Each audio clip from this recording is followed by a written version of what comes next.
Di sebuah rumah sederhana di pinggiran Jakarta Selatan, malam itu terasa lebih panas dari biasanya. Suara teriakan Ibu Maya memecah keheningan, "Kamu ini apa-apaan, Rina? Cinta sama perempuan?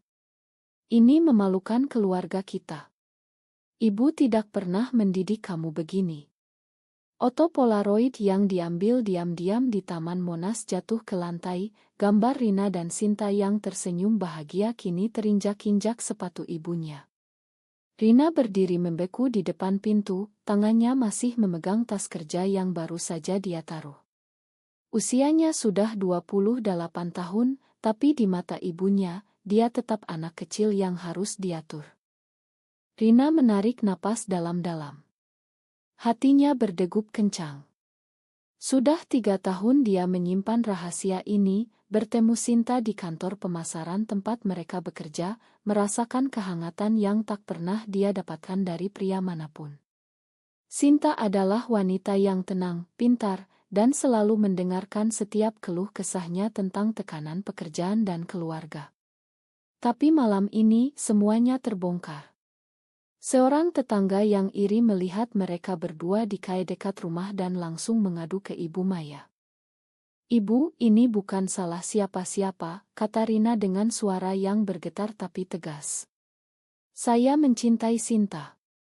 Dia membuat saya bahagia. Apa ibu tidak lihat betapa beratnya saya selama ini pura-pura jadi orang lain?" Ibu Maya, wanita 55 tahun yang sudah menduda sejak suaminya meninggal karena kanker 10 tahun lalu, duduk di kursi kayu dengan tangan gemetar. Wajahnya merah padam. "Bahagia. Ini dosa, Nak. Di Indonesia ini orang-orang akan bicara. Tetangga sudah mulai gosip. Kamu mau ibu mati karena malu. Ibu hanya punya kamu. Harusnya kamu nikah dengan pria baik-baik, kasih cucu untuk ibu. Bukan begini." Rina merasakan air mata menggenang, tapi dia tahan. Dia ingat betapa beratnya hidup mereka berdua setelah ayah meninggal. Ibu Maya bekerja sebagai penjahit rumahan, menolak bantuan dari saudara-saudaranya karena gengsi. Rina kuliah sambil kerja, lulus dengan nilai bagus, dan kini jadi kepala tim di perusahaan. Tapi semua pencapaian itu seolah tak ada artinya ketika soal cinta. Ibu Maya bangkit, mendekat, dan memegang bahu Rina kuat-kuat. "Besok ibu akan panggil Om Budi. Dia punya anak laki-laki yang cocok untuk kamu. Kamu harus bertemu. Ini demi masa depan kita." Malam itu Rina tidak bisa tidur. Dia duduk di kamar kecilnya, memandang foto Sinta di ponsel. "Apa aku egois?" gumamnya dalam hati. Di satu sisi, dia ingin memperjuangkan cinta yang membuatnya merasa utuh. Di sisi lain, dia tahu ibunya sudah berkorban segalanya untuk membesarkannya sendirian. Tekanan sosial di lingkungan mereka sangat kuat. Di Indonesia, keluarga seperti mereka dianggap harus menjaga nama baik. Besok pagi, Rina pergi ke kantor dengan mata sembab. Sinta menyambutnya di meja kerja dengan senyum khawatir. "Ada apa, Rin? Kamu kelihatan capek sekali." Rina menceritakan semuanya sambil berbisik. Sinta memegang tangannya di bawah meja. "Kita hadapi bersama, ya. Aku tidak mau kehilangan kamu." Tapi di rumah, Ibu Maya tidak diam-diam menelepon saudara-saudaranya di kampung, menceritakan masalah putrinya. "Rina sudah gila. Harus kita paksa dia sadar," kata Ibu Maya dengan suara penuh keyakinan. Rina pulang sore itu dan mendapati dua bibi dari pihak ayah sudah menunggu di ruang tamu. Mereka memeluk Rina tapi tatapan mereka tajam. "Nak, ibumu sudah tua. Jangan buat dia sakit hati. Cinta itu bisa diatur, asal kamu mau berusaha." Rina merasa seperti sedang diadili. Dia berdiri di tengah ruangan, tangannya dingin. "Bibi, ini hidup saya. Saya tidak mau bohong lagi." Suasana langsung tegang. Salah satu bibi menggelengkan kepala. Kamu tidak tahu malu. Kalau begini, kami tidak akan datang lagi ke rumah ini. Rina merasa dunianya runtuh perlahan. Malam itu, dia menelepon Sinta dan menangis di telepon. Aku takut kehilangan ibu, tapi aku juga takut kehilangan kamu. Sinta diam sejenak. Kamu harus pilih, Rin. Tapi aku akan selalu dukung apapun keputusanmu. Rina tidur dengan hati yang berat. Besok adalah hari pertemuan dengan calon suami yang diatur ibunya. Dia tahu ini baru awal dari badai yang lebih besar. Pagi berikutnya, rumah kecil itu dipenuhi aroma masakan khas Ibu Maya. Rendang dan sayur asam sudah siap di meja. Om Budi datang bersama anaknya, Andi, pria 32 tahun yang bekerja di bank. Ibu Maya tersenyum lebar, tapi Rina merasa mual. Mereka duduk di ruang tamu, berbincang basa-basi tentang pekerjaan dan cuaca. Andi ramah, tapi Rina tidak merasakan apa-apa. Matanya selalu melirik jam dinding, berharap waktu cepat berlalu. Ibu Maya terus memuji Andi di depan Rina. Lihat, nak. Pria seperti Andi ini yang cocok untuk kamu. Stabil, beragama, dan keluarganya baik. Rina mengangguk pelan, tapi dalam hati dia berteriak. Setelah tamu pergi, Ibu Maya menarik Rina ke dapur. Kamu lihat kan? Andi suka sama kamu. Besok kalian kencan lagi. Jangan tolak ibu. Rina tidak tahan lagi. Ibu, saya tidak bisa. Saya sudah punya Sinta. Tolong pahami. Ibu Maya memukul meja. Sinta. Wanita itu. Kamu mau ibu mati karena malu. Tetangga sudah bertanya-tanya kenapa kamu belum menikah. Kalau kamu terus begini, ibu tidak akan menganggap kamu anak lagi. Kata-kata itu seperti pisau. Rina berlari ke kamar dan mengunci pintu. Dia menelepon Sinta, suaranya pecah. Aku tidak tahu harus bagaimana. Ibu seperti membenci aku sekarang. Sinta datang diam-diam malam itu ke sebuah kai dekat kantor. Mereka duduk di pojok, tangan saling genggam di bawah meja. Sinta mengusap air mata Rina. Kamu kuat, Rin. Kita bisa pindah ke apartemen kecil.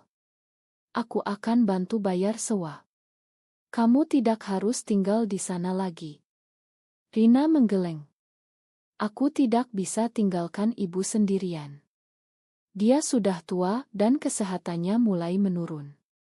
Mereka berpelukan lama, merasakan kehangatan yang menjadi satu-satunya pegangan. Tapi di luar kai, seorang teman lama Rina dari kampung melihat mereka.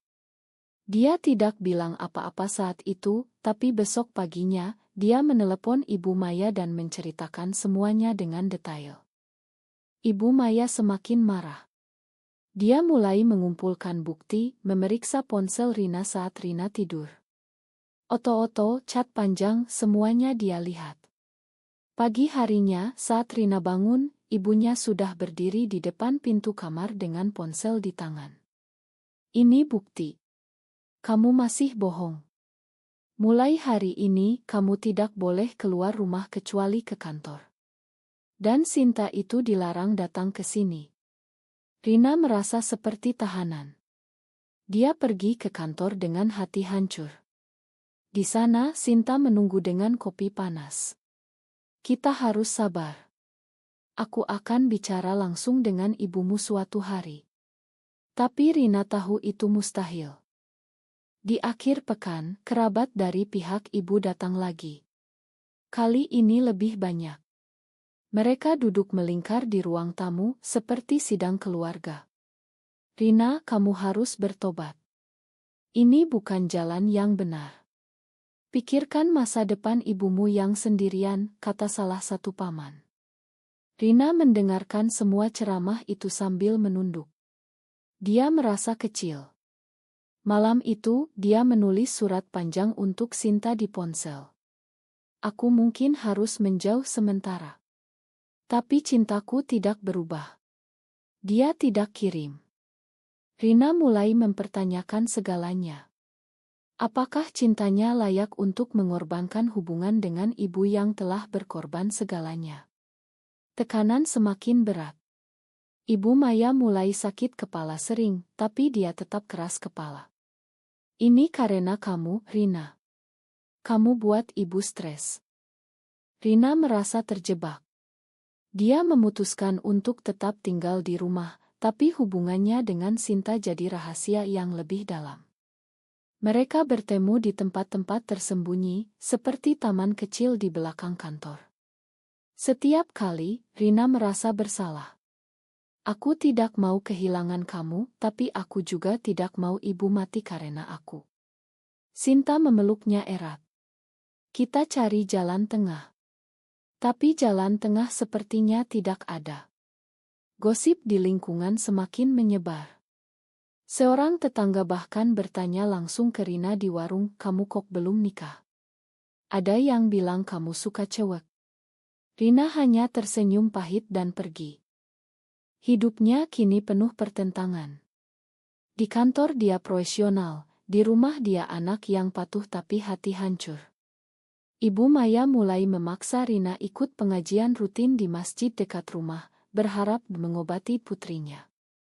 Rina pergi, tapi pikirannya melayang ke Sinta. Suatu malam setelah pengajian, Rina duduk di teras dan menangis sendirian. Kenapa harus begini, gumamnya? Dia tidak tahu bahwa badai berikutnya akan datang lebih cepat dari yang dia duga. Beberapa bulan berlalu, dan tekanan semakin mencekik. Rina dan Sinta masih bertahan, tapi pertemuan mereka semakin jarang dan penuh risiko. Suatu sore, saat Rina pulang dari kantor, dia mendapati Ibu Maya sedang berbicara dengan Sinta di depan rumah. Sinta berdiri tegar, tangannya memegang buket bunga kecil. Bu, saya datang untuk bicara baik-baik. Saya mencintai Rina, dan saya ingin ibu tahu bahwa saya akan jaga dia. Ibu Maya tertawa sinis. Cinta, kamu merusak keluarga kami. Pergi dari sini sebelum saya panggil polisi. Rina berlari mendekat, tapi Ibu Maya mendorongnya masuk rumah. Pintu dibanting keras. Malam itu adalah pertengkaran terbesar. Ibu Maya menangis sambil memegang dada. Kamu pilih dia daripada ibu. Setelah semua yang ibu lakukan untuk kamu. Rina merasa hatinya robek. Dia memeluk ibunya, tapi Ibu Maya menolak. Pergi saja kalau mau. Tapi ingat, kalau kamu pergi, jangan pernah kembali. Rina tidak pergi. Dia tetap tinggal, tapi komunikasinya dengan Sinta kini hanya lewat pesan singkat dan panggilan malam. Sinta mulai merasa lelah. Rin, aku tidak mau kamu terus begini. Kamu harus pilih. Kata-kata itu membuat Rina terjaga semalaman. Kemudian datang pengkhianatan yang tak terduga. Teman kantor Rina yang dulu dekat, bernama Lina, ternyata iri dengan promosi Rina. Dia diam-diam mendekati Ibu Maya dan menceritakan semua detail hubungan Rina dan Sinta, bahkan mengirim bukti chat yang dia curi dari komputer kantor. Ibu Maya semakin yakin bahwa ini adalah penyakit yang harus disembuhkan. Dia membawa Rina ke seorang ustadz untuk pengobatan rohani. Rina pergi dengan hati berat, duduk di depan ustadz yang bicara panjang lebar tentang diitrah manusia. Rina mendengarkan tapi tidak merasa berubah. Di kantor, suasana juga berubah. Gosip menyebar. Bos memanggil Rina dan bertanya apakah ada masalah pribadi yang memengaruhi kerja. Rina menggeleng tapi dia tahu karirnya terancam. Sinta, yang bekerja di divisi lain, mulai mendapat telepon aneh dari rekan kerja. Suatu hari, Sinta dipanggil dan diberi peringatan halus tentang perilaku pribadi yang tidak sesuai nilai perusahaan. Rina merasa bersalah. Ini semua karena aku, katanya pada Sinta di telepon. Sinta menjawab tenang, kita kuat bersama. Tapi Rina mulai ragu. Dia melihat ibunya semakin lemah. Ibu Maya sering pusing, nafsu makan hilang. Dokter bilang tekanan darah tinggi karena stres. Rina merawat ibunya setiap malam, memijat kakinya, memasak makanan awrit. "Ibu, makan Rina," bisiknya suatu malam. Ibu Maya hanya diam, tapi matanya menunjukkan luka dalam. Rina merasa dia sedang membayar harga mahal untuk cintanya. Suatu akhir pekan, Rina memutuskan untuk bertemu Sinta di sebuah taman kecil. Mereka berjalan sambil berpegangan tangan di bawah pohon. "Aku mungkin harus mundur sementara," kata Rina dengan suara pelan. Sinta berhenti, matanya berkaca-kaca. "Kamu serius?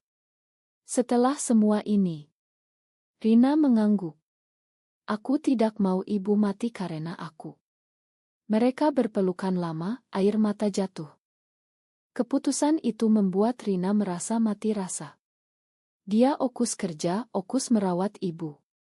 Tapi setiap malam, dia menatap langit-langit kamar dan bertanya pada diri sendiri, apakah ini benar? Ibu Maya mulai pulih sedikit, tapi dia tetap dingin pada Rina. "Kamu sudah sadarkan?" tanyanya suatu pagi. Rina hanya tersenyum pahit. Di dalam hati, dia tahu cinta itu masih ada, tapi dia memilih diam. Tekanan sosial di lingkungan semakin berat. Tetangga mulai mengajak Rina ke acara perjodohan diam-diam. Rina menolak halus, tapi dia merasa seperti sedang tenggelam. Lalu datang kabar buruk. Ibu Maya pingsan di dapur saat memasak. Rina buru-buru membawa ibunya ke rumah sakit. Dokter bilang ginjalnya mulai gagal. "Harus cuci darah rutin," kata dokter. Rina duduk di samping ranjang rumah sakit, memegang tangan ibunya yang dingin. "Ibu, tahan ya. Rina ada di sini." Untuk pertama kalinya setelah berbulan-bulan, Ibu Maya memandang Rina dengan mata yang berbeda. Tapi Rina tahu, ini baru permulaan dari ujian yang lebih berat. Rumah sakit Cipto Mangunkusumo ramai seperti biasa. Rina menghabiskan hari-harinya di antara kantor dan ruang rawat inap. Ibu Maya kini dirawat rutin untuk cuci darah. Dokter menjelaskan bahwa ginjalnya rusak parah karena hipertensi kronis yang tidak terkontrol. "Kita butuh donor ginjal yang cocok," kata dokter sambil melihat hasil tes. Rina mendengar kata itu dan merasa dunianya berhenti sejenak. Dia ingat semua pertengkaran, semua luka yang dia timbulkan. Tapi sekarang, hanya dia yang bisa menyelamatkan ibunya. Rina diam-diam memeriksa kecocokan darahnya dengan ibu. Hasilnya keluar 2 minggu kemudian, dia cocok sempurna. Dokter tersenyum. "Ini jarang terjadi. Kamu bisa jadi donor hidup." Rina pulang malam itu dengan pikiran berputar. Dia duduk di teras rumah kosong, memandang bintang. "Apakah aku harus lakukan ini?" gumamnya. Sinta menelepon, suaranya khawatir. "Rin, jangan paksa diri. Kamu sudah cukup menderita." Tapi Rina merasa ini adalah cara untuk menebus semua. "Aku harus, Sin. Ini ibu." Ibu Maya awalnya menolak keras saat Rina bicara. "Tidak mau. Kamu masih muda. Ginjal kamu harus untuk masa depanmu sendiri." Tapi Rina tegas. "Ibu, ini pilihan saya. Saya tidak mau kehilangan ibu." Pertengkaran kecil terjadi di kamar rumah sakit. Ibu Maya menangis. "Kamu masih marah sama ibu karena soal Sinta? Ini hukuman." Rina menggeleng. "Tidak, Bu. Ini karena saya sayang ibu." Di dalam hati, Rina bertarung dengan dirinya sendiri. Cintanya pada Sinta masih ada, tapi sekarang dia harus memilih keluarga dulu. Proses persiapan donor dimulai. Rina harus tes kesehatan lengkap, konseling psikologis. Psikolog bertanya, "Apakah kamu yakin? Ini operasi besar, ada risiko." Rina menjawab ya, tapi malam-malam dia gelisah. Sinta datang ke rumah sakit diam-diam, membawa makanan untuk Rina. Mereka bertemu di koridor sepi. Aku bangga sama kamu, kata Sinta sambil memeluk. Tapi jangan lupakan diri sendiri. Rina merasa hangat, tapi juga bersalah. Kerabat mulai tahu. Mereka datang ke rumah sakit, memuji Rina. Kamu anak yang baik, kata salah satu bibi. Tapi di belakang, ada yang bisik, mungkin ini cara Tuhan membuat dia sadar. Ibu Maya mendengar bisik itu dan diam. Rina fokus pada persiapan. Dia cuti kerja, olahraga ringan, makan sehat. Sinta mendukung dari jauh, mengirim pesan setiap hari. Tapi Rina jarang balas, takut emosinya meledak. Suatu malam sebelum operasi, Ibu Maya memanggil Rina ke sisinya. Nak, ibu minta maaf karena dulu keras. Tapi ibu masih tidak setuju dengan pilihanmu. Tapi sekarang ibu takut kehilangan kamu juga. Rina memeluk ibunya erat. Air mata jatuh. Kita lewati ini dulu, Bu. Di dalam hati Rina ada campuran antara cinta, dendam, dan harapan. Dia tahu pengorbanan ini bukan hanya soal ginjal, tapi soal seluruh hidupnya. Operasi dijadwalkan 2 hari lagi. Rina tidur dengan mimpi buruk tentang kehilangan dan penebusan. Hari operasi tiba. Ruang operasi dingin dan steril. Rina berbaring di brangkar, memandang lampu terang di atas. Perawat memasang inus, dokter menjelaskan prosedur sekali lagi. Kamu hebat, Mbak Rina. Donor hidup seperti ini jarang. Rina tersenyum lemah. Pikirannya melayang ke Sinta yang menunggu di luar, dan ke Ibu Maya yang sudah di ruang lain. Tuhan, tolong selamatkan kami berdua, bisiknya. Anestesi mulai bekerja, dunia memudar. Operasi berjalan selama 6 jam. Ginjal Rina dipindah ke tubuh Ibu Maya dengan sukses. Saat Rina sadar di ruang pemulihan, sakit di pinggangnya luar biasa. Tapi dia langsung bertanya, Ibu gimana? Perawat tersenyum. Ibu Anda baik-baik. Ginjalnya sudah kerja. Rina menangis lega. Sinta masuk diam-diam, memegang tangannya. Kamu selamat. Aku bangga. Rina memeluk Sinta lemah. Terima kasih sudah ada. Ibu Maya sadar keesokan harinya. Dokter bilang pemulihan baik. Saat Rina dipindah ke kamar yang sama untuk observasi, Ibu Maya memandangnya lama. Kamu kasih ginjalmu untuk ibu, suaranya pelan. Rina mengangguk. Ya, Bu. Sekarang kita sama-sama. Ibu Maya menangis. Ibu salah selama ini. Ibu lihat kamu rela berkorban segalanya. Mungkin ibu terlalu keras. Rina memegang tangan ibunya. Kita lupakan dulu, Bu. Yang penting ibu sehat. Tapi pemulihan tidak mudah. Rina harus istirahat total, minum obat banyak. Sinta datang setiap hari, membawa sup dan buah. Kerabat datang bergantian, memuji Rina sebagai pahlawan keluarga. Tapi ada yang masih bisik tentang masalah lama. Ibu Maya mulai bertanya pelan-pelan tentang Sinta. Dia masih di hidupmu? Rina jujur. Ya, Bu. Tapi sekarang saya fokus ke ibu dulu. Ibu Maya diam lama. Ibu tidak tahu harus bilang apa. Tapi ibu lihat kamu bahagia dengan dia. Itu kalimat pertama yang mendekati penerimaan. Rina merasa ada beban yang terangkat, tapi juga ada luka yang masih menganga. Dia kehilangan sebagian kekuatan fisik, tapi dapat kekuatan batin. Suatu malam, saat sendirian, Rina menangis karena sakit dan karena menyadari berapa banyak yang dia korbankan.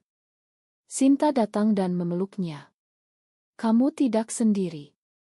Di luar rumah sakit, kehidupan mulai berubah.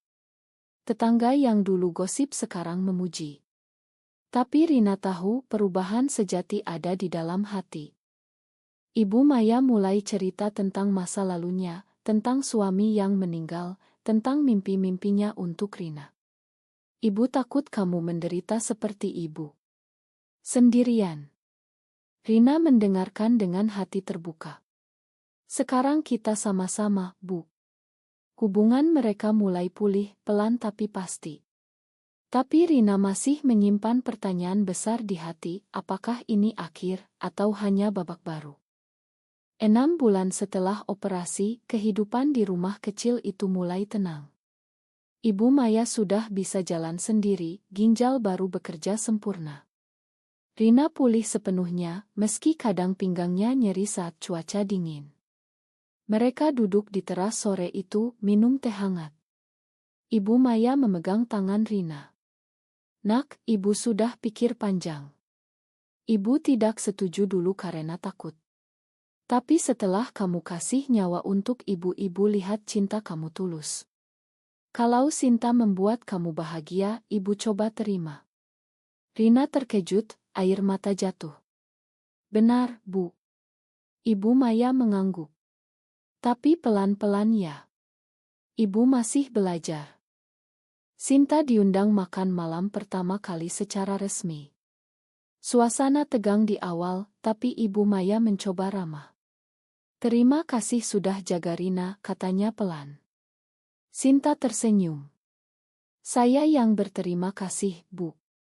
Rina wanita hebat. Rina merasa dunia yang dulu gelap kini ada cahaya.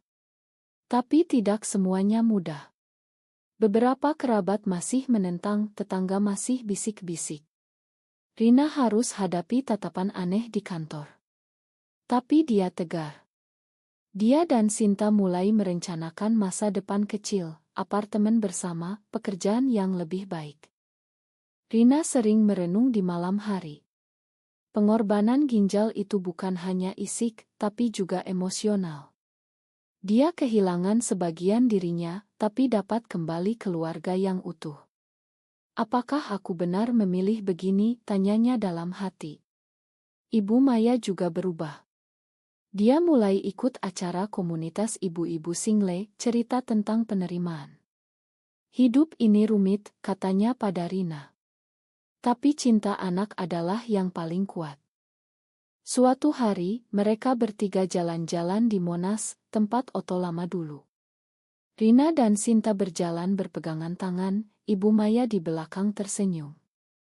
Ada luka yang sembuh, tapi bekasnya tetap ada. Rina tahu perjuangan belum selesai. Tapi dia sudah belajar bahwa setiap pilihan punya harga, dan setiap harga bisa membawa cahaya baru. Apakah pengorbanan Rina benar-benar menyelesaikan segalanya, atau justru membuktikan bahwa cinta sejati tak pernah salah meski dunia menentang? Benar atau salah, kamu yang putuskan.